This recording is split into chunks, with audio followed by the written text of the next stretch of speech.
United States. You may recall that the current biggest trade partner with Nicaragua is the United States, more than $3.7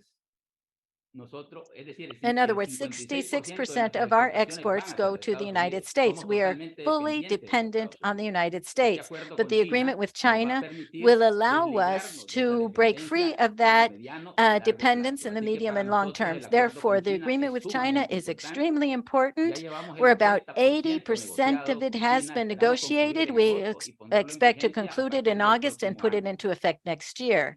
Also, the United States has applied sanctions to prevent Nicaragua from increasing its sugar quota under the WTO. But currently, we're selling our sugar and we're not affected by this with these other agreements. In other words, my remarks are talking about how we have been harmed or prejudiced by the sanctions in terms of Nicaragua's trade and also in terms of social area, because all of our social projects, although none of them have stopped, none of the social projects have stopped. The government of Nicaragua had found the ways to move forward with these social programs, and they have continued and even improved.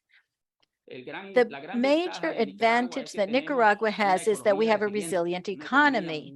It's very strong because we are an agricultural country and our food products are in demand around the world. That has helped us a lot. In addition, we have a very wide leadership under Comandante Ortega and Compañera Rosario Murillo.